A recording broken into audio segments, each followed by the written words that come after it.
secret.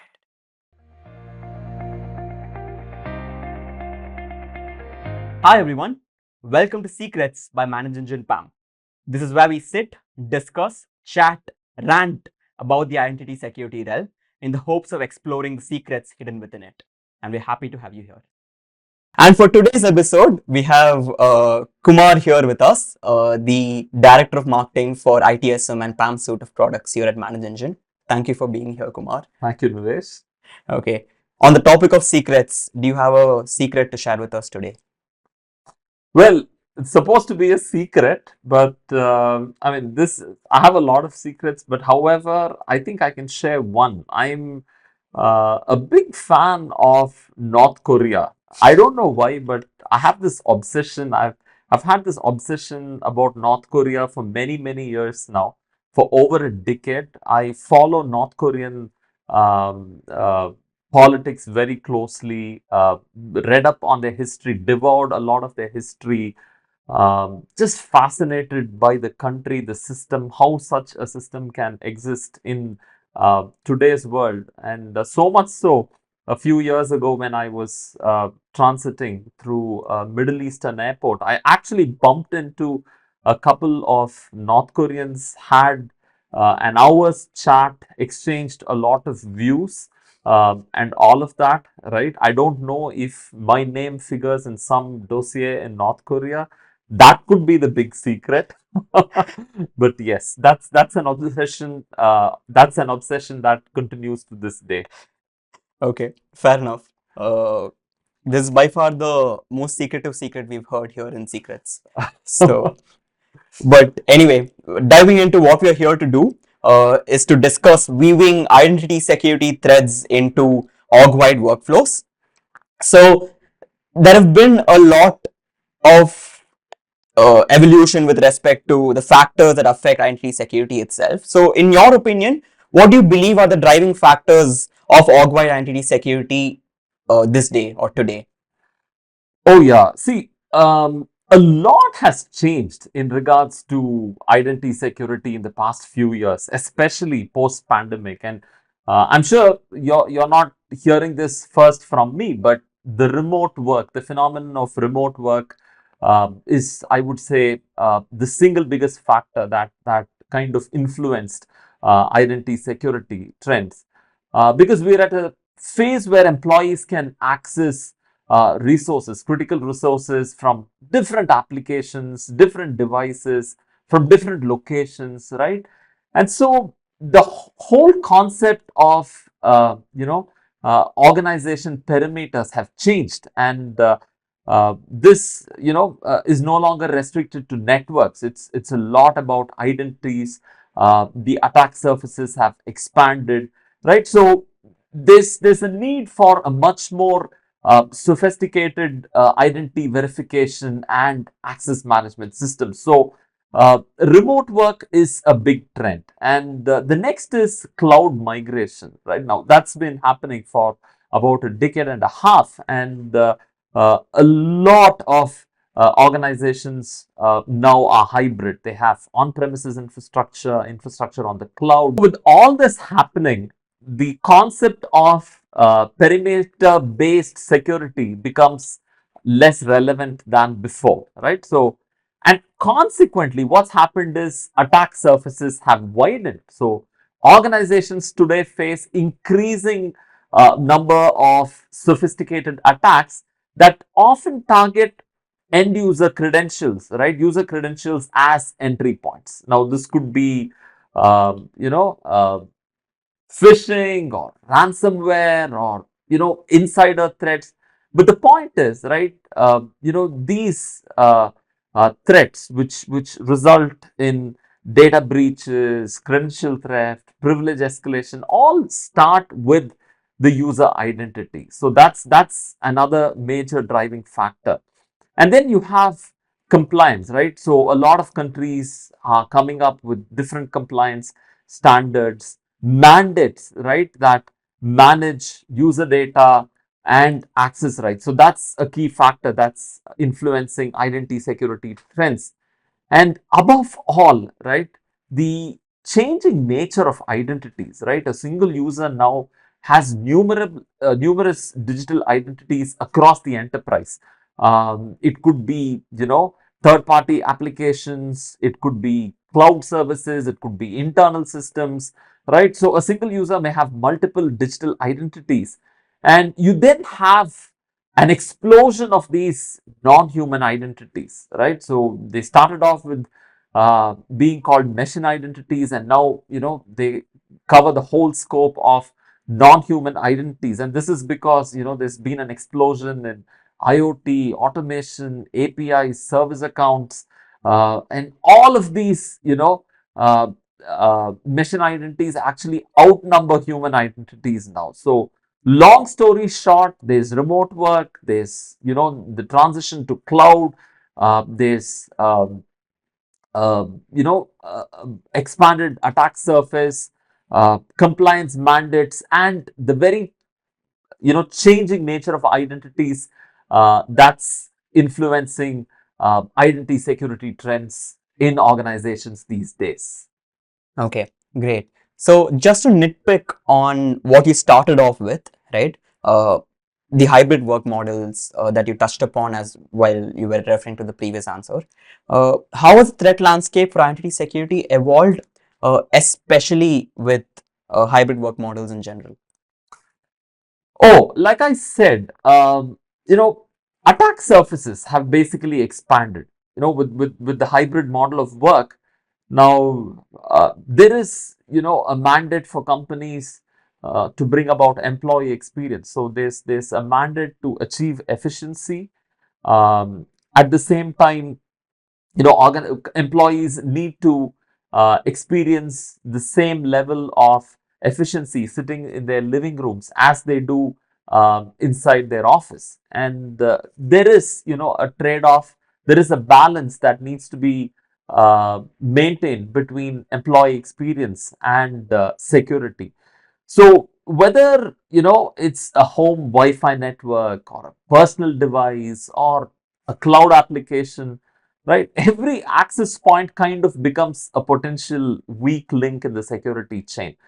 So you extend that to VPNs, remote access tools. All of these have become necessary because we want the employee experience to be maintained. But again, right, they become targets for exploitation. And when this starts happening, right, a lot of credential based attacks. So the attack surface widens, and then a lot of credential based attacks start happening. Phishing, social engineering, right? And employees access systems from different locations, public Wi-Fi's, unprotected networks. And so there's a lot of credential harvesting that happens. And these threat actors use credential stuffing, they use these stolen credentials with password spraying, and this typically increases the risk of successful attacks. And then there's this whole bring your own devices policies rolled by organizations, and if these devices are not sufficiently protected by EDR mechanisms, then we are making them more susceptible to malware and hacking. Again, talking about remote work, another and VPN and all of that. Another trend that we're seeing is an increase in persistent remote connections, and as a result of this, the session hijacking that happens, right? So attackers now target authentication tokens, they target session cookies, right? So these typically enable remote access, but of course these have also become attack points. So like I said, the balance between employees working from home, the user convenience versus security becomes a talking point in hybrid setups. And then there's multi-factor authentication, right, which is now becoming a standard for secure access. But at the same time, right, there are sophisticated attack mechanisms like SIM swapping and phishing, man in the middle attacks, which are becoming more prevalent, right? So attackers are actually trying to circumvent multi-factor defenses, and that is resulting in a lot of compromise, right?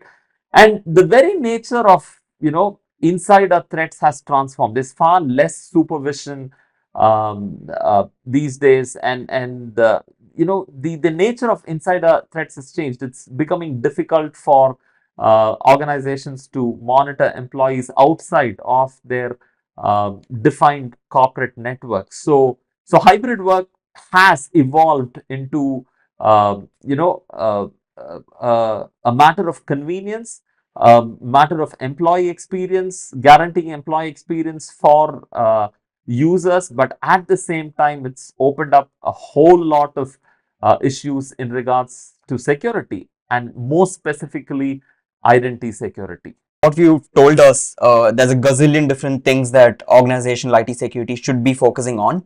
So, in your opinion, where does all this build up? What's the ultimate goal of org-wide identity security today? The straight answer is zero trust, right? And zero standing privileges, if you ask me, in terms of identity security, right? So we all know, zero trust just assumes that every device, user, system, right, can be a potential threat and requires verification before access. And it's all about giving the right user the right access for the sufficient time to the resource required for them to get their job done, right? That's the whole point of zero trust. In the context of talking about zero trust, it is important that um, we are able to govern privileges. And what do I mean by governing privileges? It is about doing a bunch of things, starting with simple things like just-in-time access, right? You give users elevated privileges when needed, right?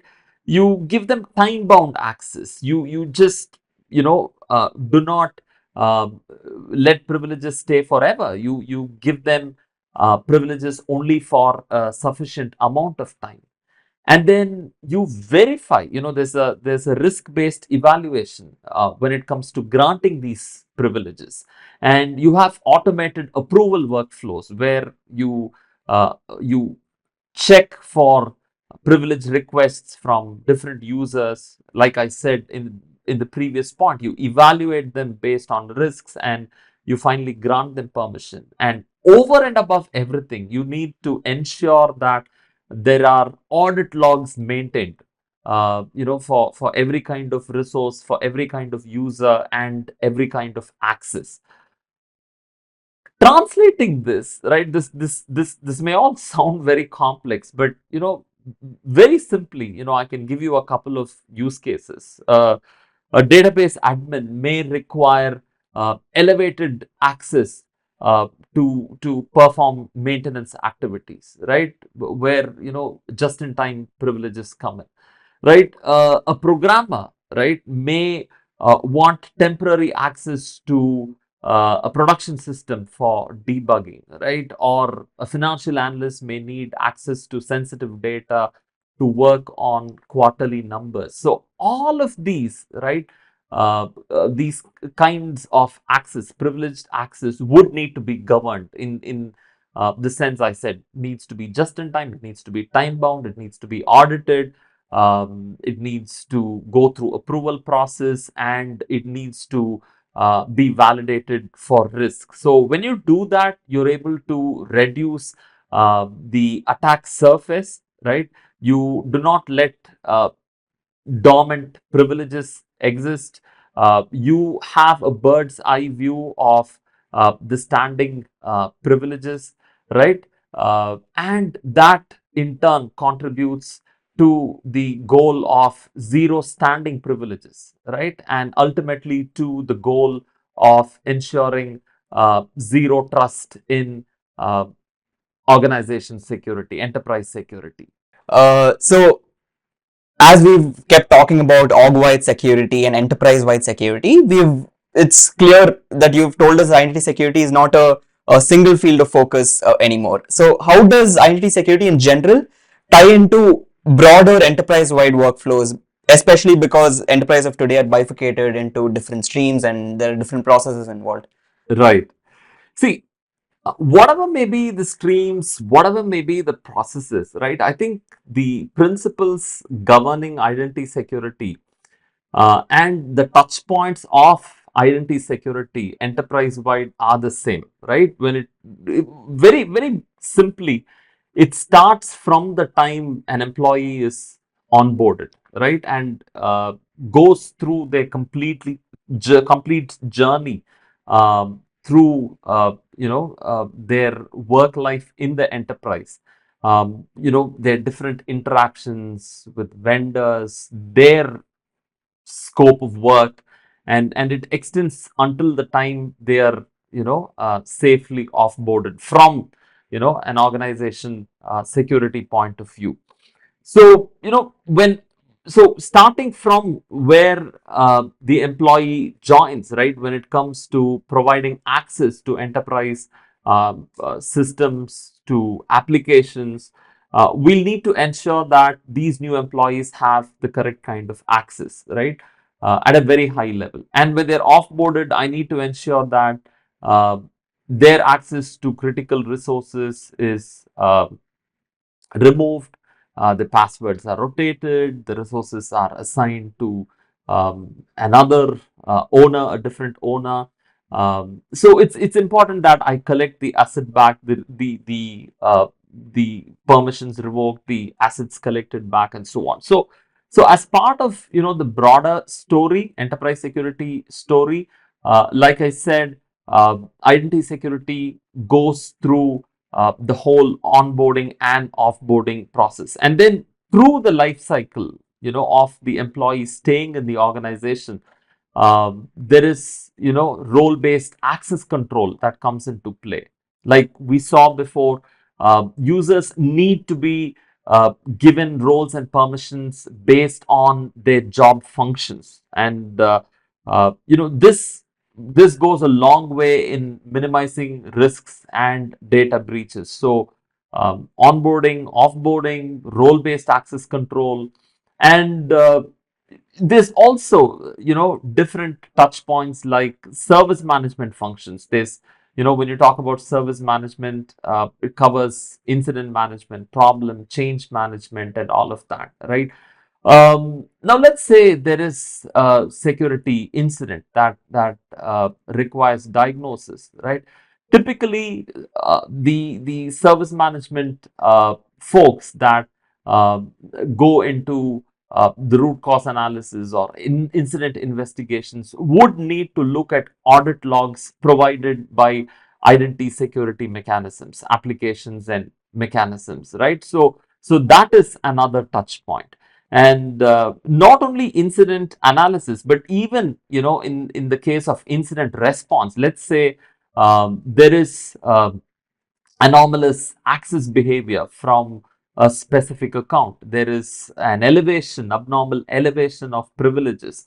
All of these, right, would need a response, and the ITSM tool, the ITSM solution can actually go ahead and investigate these suspicious behavior and take follow-on action like locking the account, initiating a check, security check.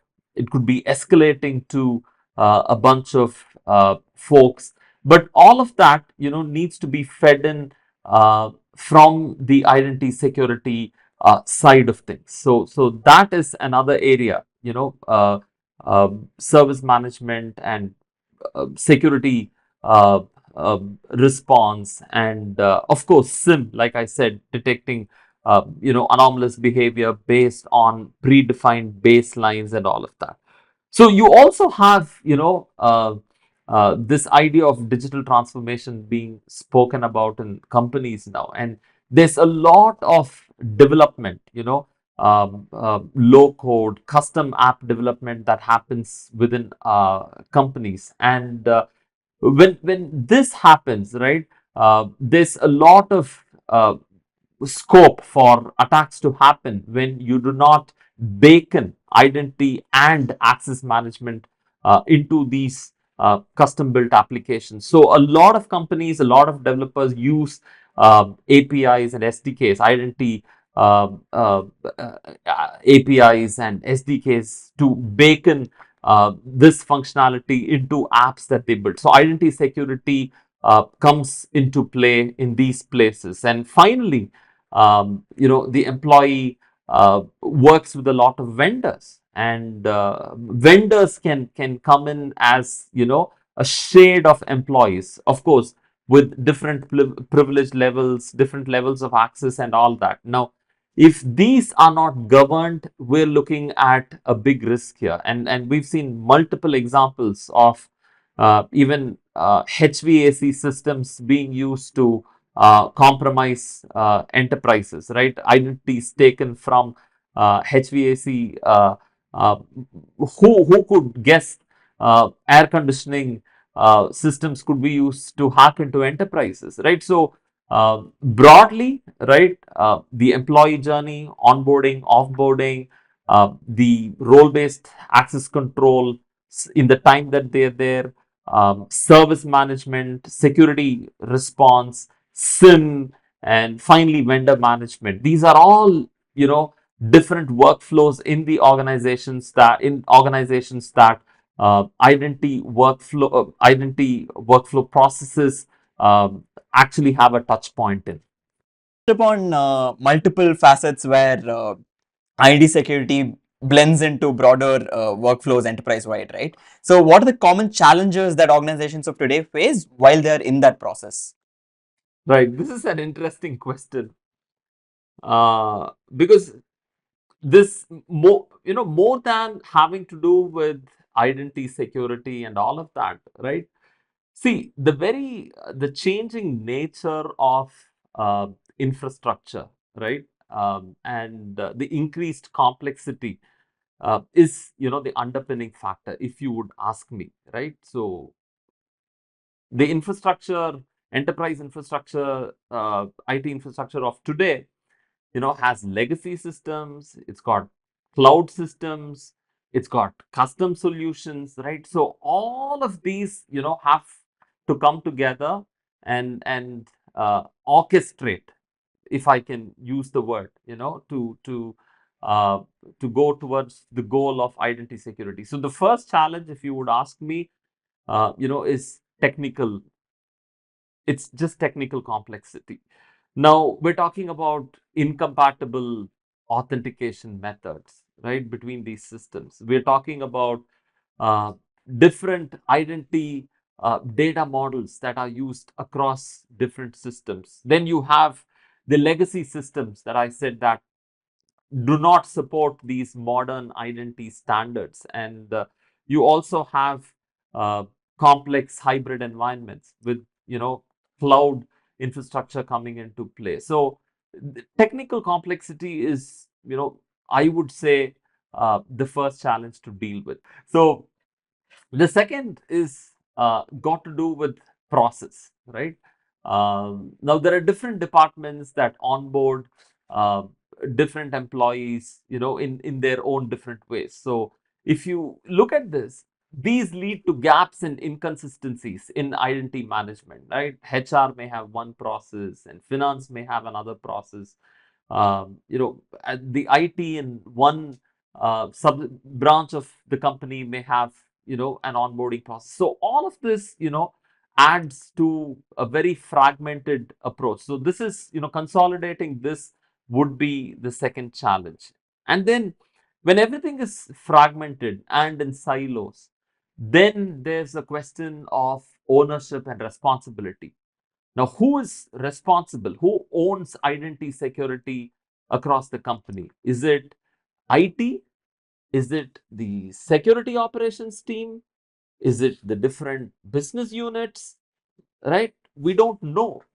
And these are things that need to be sorted out. And finally, you have uh, resource constraints, right? Staffing constraints in terms of skilled professionals who understand both business processes and security processes, more specifically identity security process. And then you'll have, to have, when I say resources, it's just not restricted to people, it's also about budgets, right?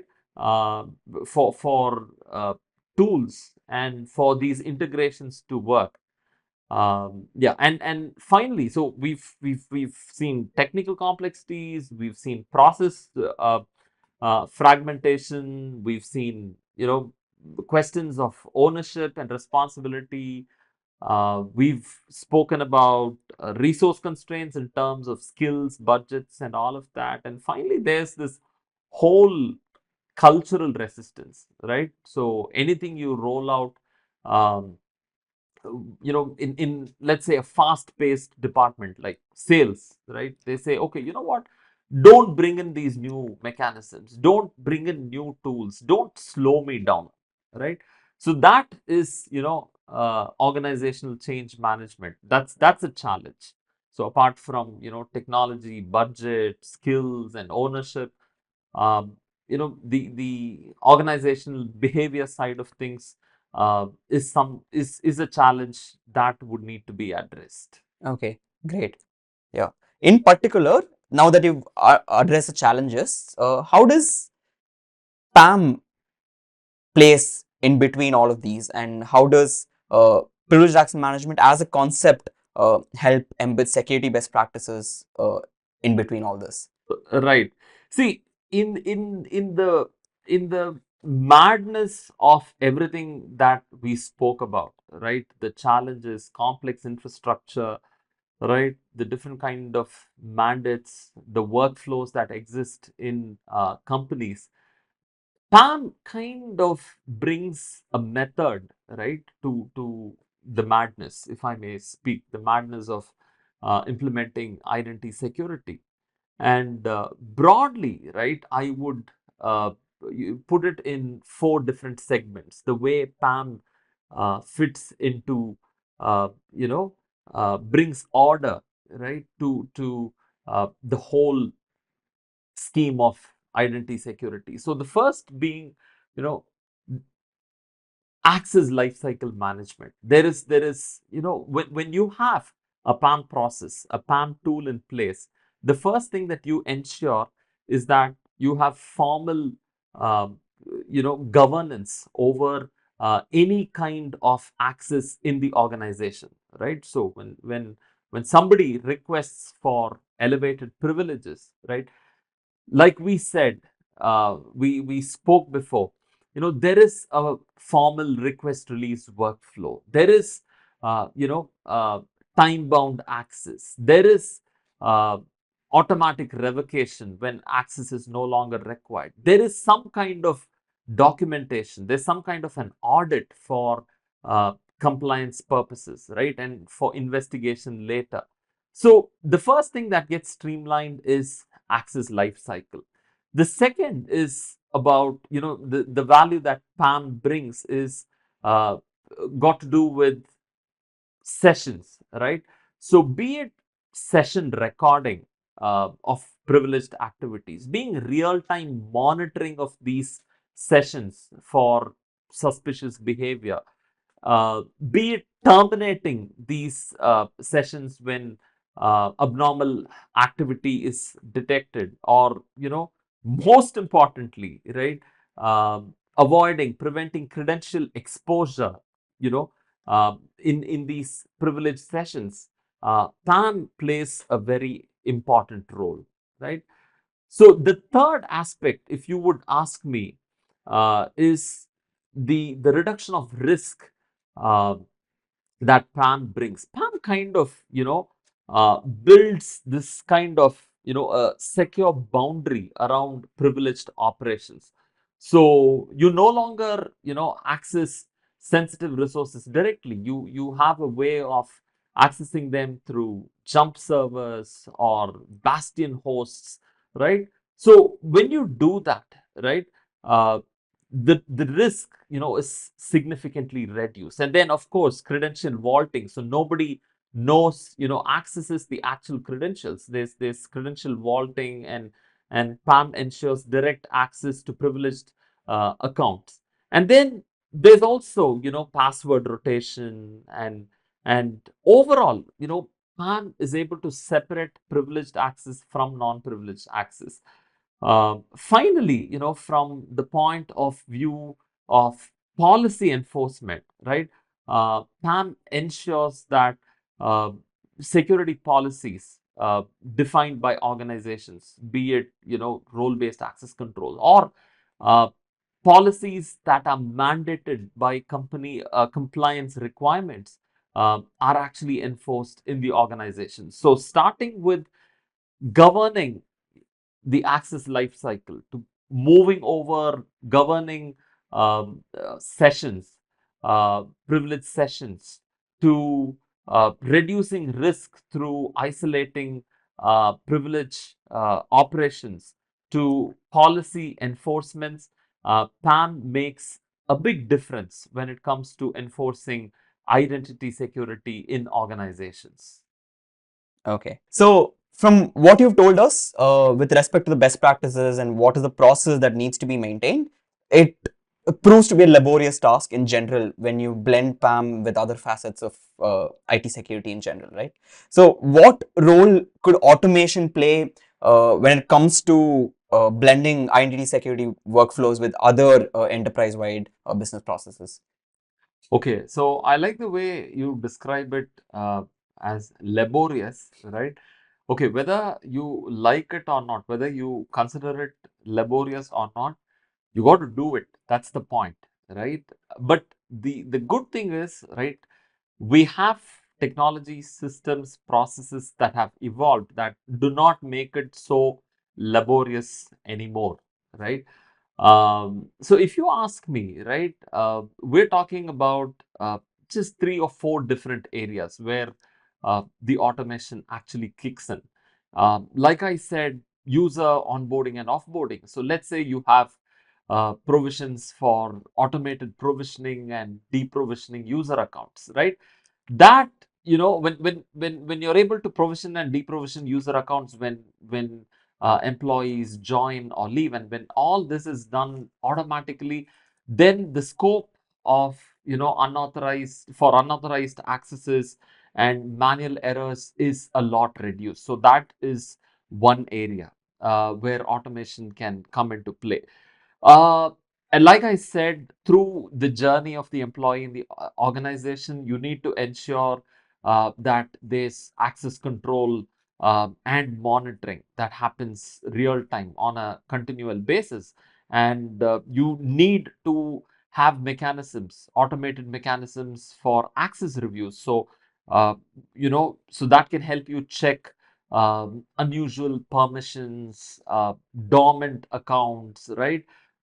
You could have a toxic combination of dormant accounts with excess privileges, which could elevate security risks. So such automated access reviews actually help you uncover these and mitigate risks arising out of such circumstances. And basic ones, like I said, just in time uh, privilege elevations based on time limits, based on approvals, validated by risks and policies defined by the organizations. And when all this is happening, automation also helps you continuously monitor privileged accounts, right? Do you see anomalous login patterns, any unusual access requests, or potential compromise happening, right? So in the life cycle of an employee, right,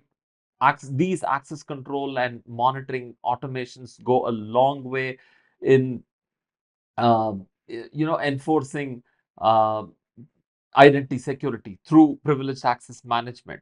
Also, integrations, automations help in integrations with business processes, right? So let's say you have role-based access changes which need to be updated when employees transfer from one department to another, from one role to another.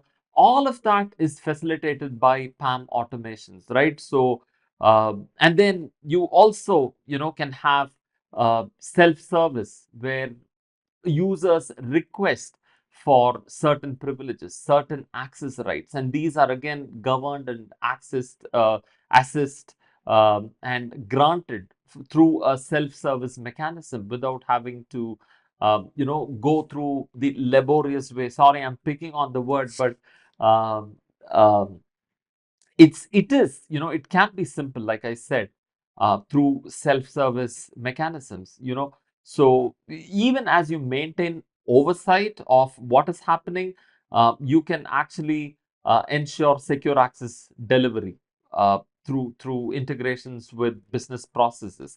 And of course, finally, with security and compliance, when it comes to security response, you keep an eye on suspicious activity, atoms policy violations. PAM can help you detect all these things and respond to them effectively. And when it comes to, again, compliance, maintaining an audit trail, to meet with compliance norms and all of that, right? So these kind of automations is what PAM helps with, right? So broadly, from the time, of user account provisioning to deprovisioning, to the time of, access control, governance, for the time the employee is there in the organization, to, the different interactions with the different processes, uh, in terms of role changes, in terms of department changes, in terms of the way privileges are requested and released, to maintaining, strengthening the security posture through better response, and through maintaining compliance norms. PAM automations actually have a big role to play. Right.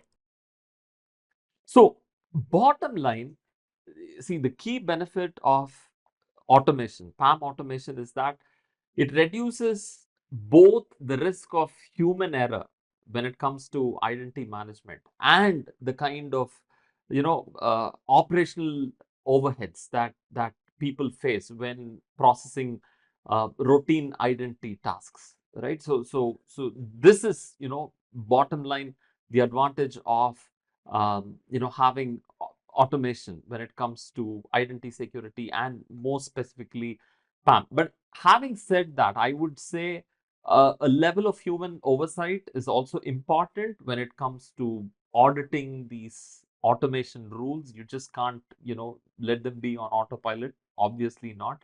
So you got to have human oversight when it comes to coming up with these rules, automations, overseeing them, investigating alerts, handling exceptions, and all of that.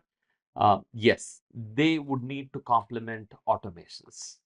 Okay, got it. So just to pick up on few strings that I've noticed throughout the course of this. So you mentioned integrations in the previous response, and you mentioned two other solutions. When you spoke about enterprise workflow, you spoke about ITSM. When you spoke about ITSM, you spoke about PAM, right? So just to tie in all of that, how do you think a PAM solution can integrate with ITSM solutions to orchestrate enterprise-wide workflows? And if possible, could you share use cases highlighting how a PAM tool works best with an ITSM solution in general? Right. This is a very interesting question. Uh, like, we spoke before. Identity security, identity and access management workflows cannot exist in isolation, because at the end of the day, they're part of larger IT infrastructure management exercise. And the one function of IT infrastructure management, right, that has potentially touch points across the different uh, parts of the enterprise, is IT service management, because it is all about, um, uh, you know, uh, business process automation, IT process automation, and so on. And in that sense, right, there are quite a few areas. We spoke about incident management, security response. We spoke about secure onboarding, offboarding, and change management, and all of that. So in that sense, identity workflows work very closely with IT service management processes and technology, right? Now, technology, yes, if you can get you know the vendors, two different vendors to talk to each other, great. Or you could have solutions from a single vendor like Manage Engine, where both the ITSM and PAM solutions natively talk to each other. In terms of use cases, right? Let's take offboarding. When an employee leaves the organization, right? I just don't, collect the asset back, the laptop back, and let the employee go, right? I need to do a full audit of the leaving employee's privileges. I need to know the list of critical resources the employee has access to. So I would need to revoke the employee privileges from those resources. I would need to remove the employee from the necessary user groups in the Active Directory, right? I would need to assign the resources to a different privileged user in the organization. And finally, I would need to rotate the password of the privileged resource.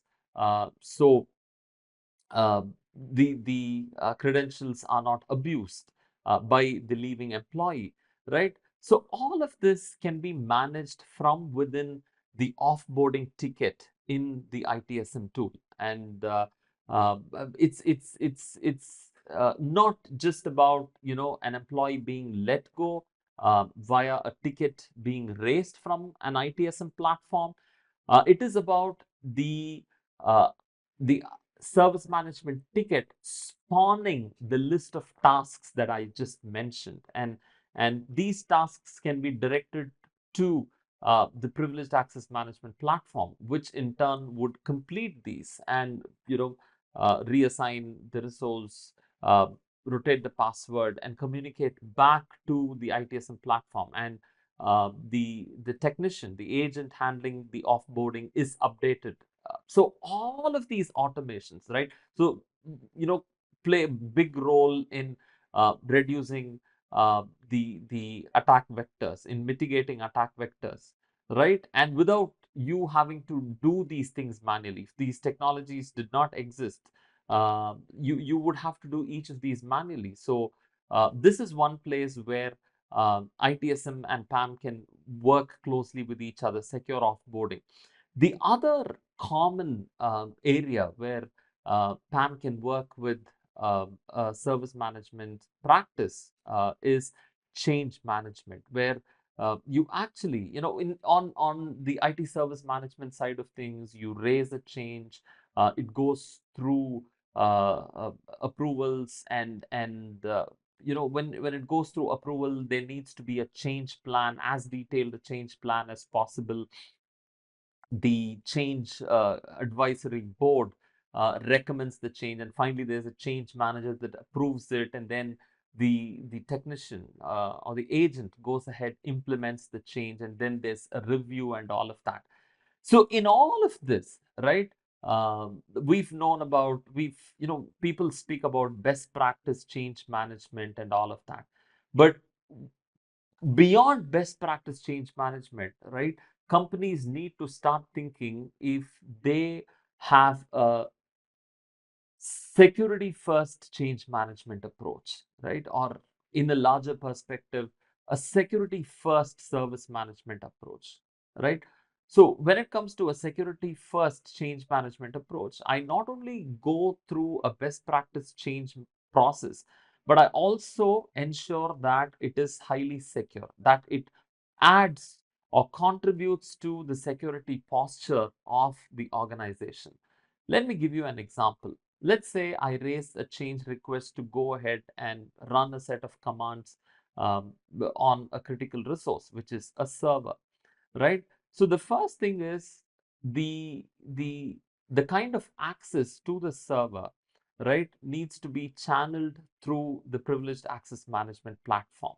So when let's say the agent tries to access the server and makes the change, the PAM platform has to check back with the ITSM platform to see if there is a valid change, and if the change is approved, and if the attempt to access the server actually happens within an approved change window. Now, all of this is found only within the IT service management ticket, right? So the access is not isolated. Remember, I said identity and access management workflows cannot work in isolation. They'll have to work in tandem with, the overall IT management uh, operations. So when you try to access a server, it's just not about accessing a server. It is about, you know, part of a larger change management process that is happening. So you got to run these validations. And do I just give access? Yes, I give access because, the technician is authorized to access. The change has been approved. The access happens in a certain window. But do I also allow the technician to do what they want on the server? Not necessarily. I have, this is, where, um, you know, a security first change management process comes in. I can actually have an allow list of commands, right? And a deny list. What we commonly call command filtering, command control, right? So I would actually provide very fine grained information on what the technician can actually access as part of implementing the change. What command? So not only would a technician have governed access to a privileged resource, right? The technician can also be constrained to work only with a certain set of commands. So we have a clearly defined scope through command control and command filtering, where we specify what exact commands need to be done by the technician on the server.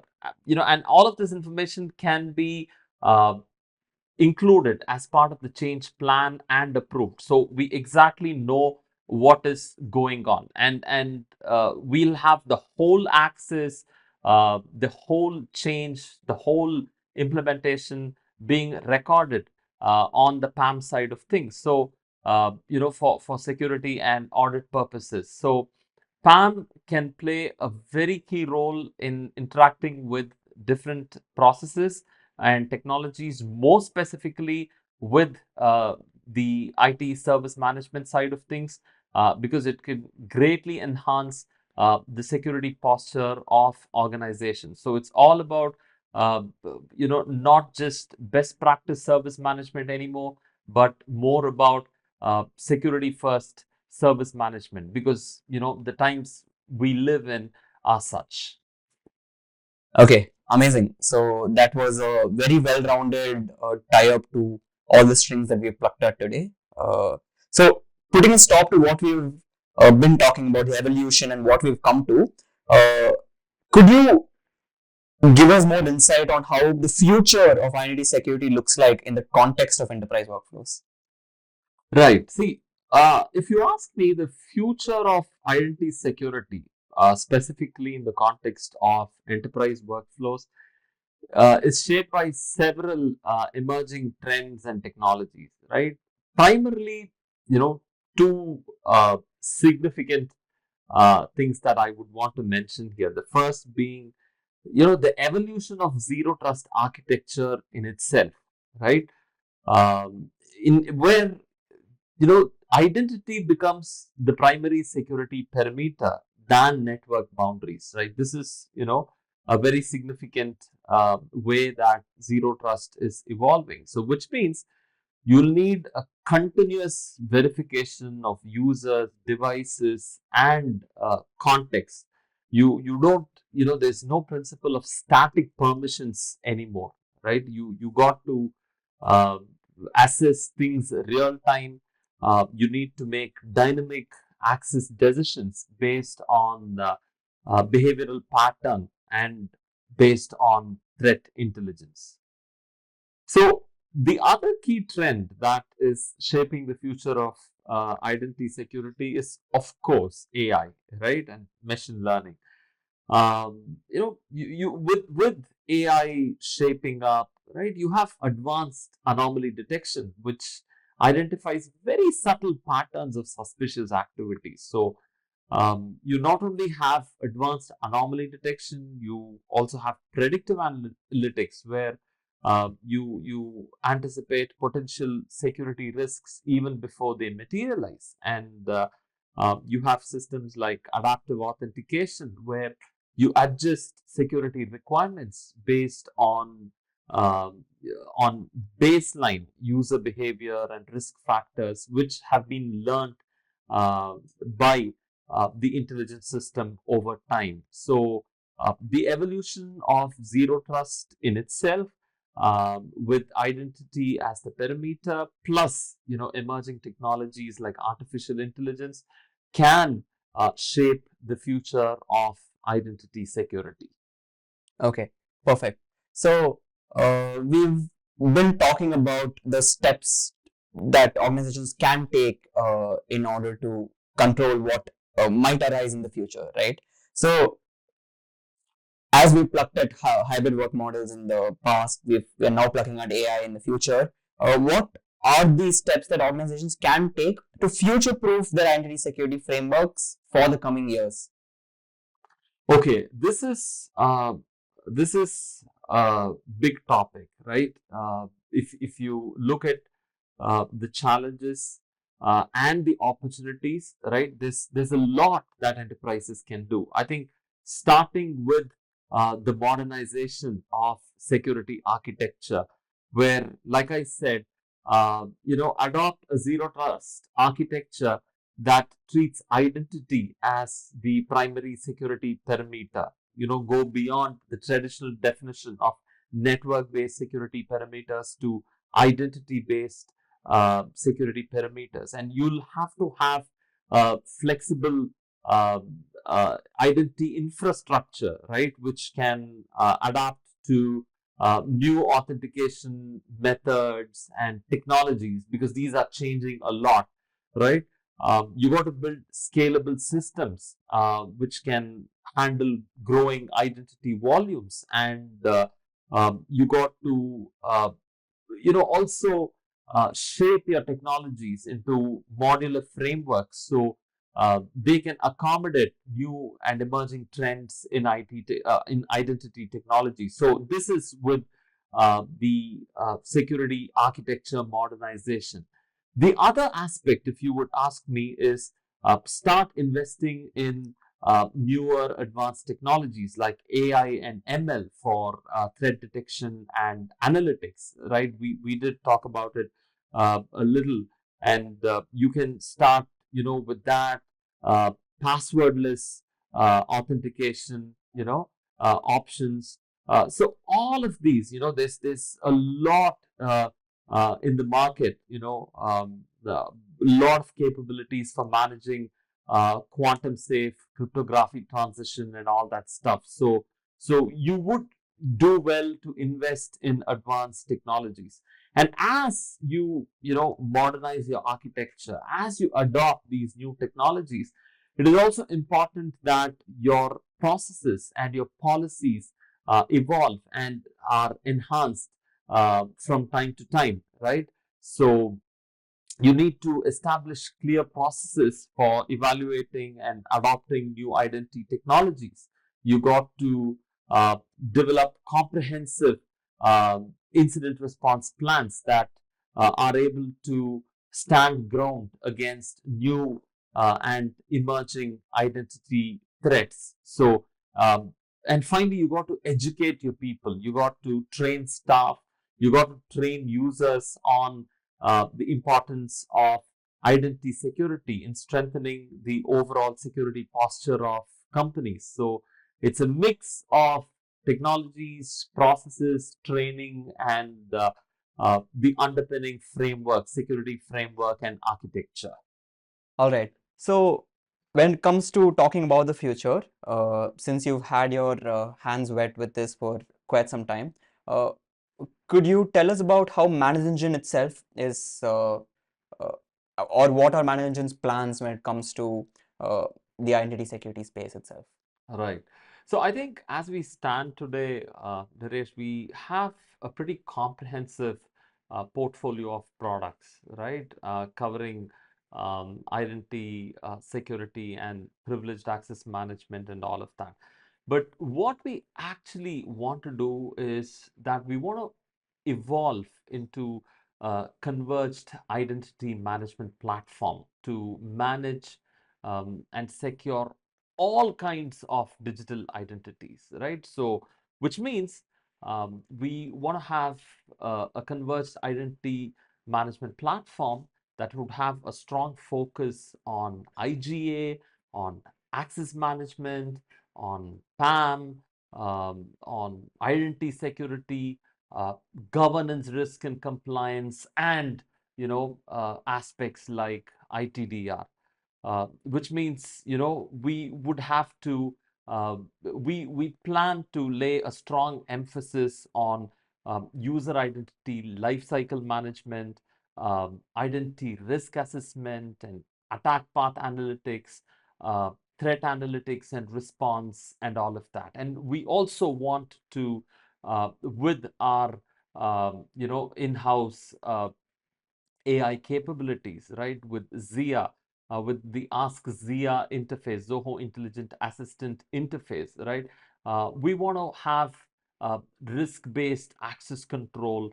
We want to implement smarter access reviews and basically build an intelligent identity and access management platform. So that is where Manage Engine wants to be. Okay, perfect. I think that's a good end note to whatever we've discussed today. So that's all I had on my plate today. Unless you have something to share with us, I think we're good to wrap.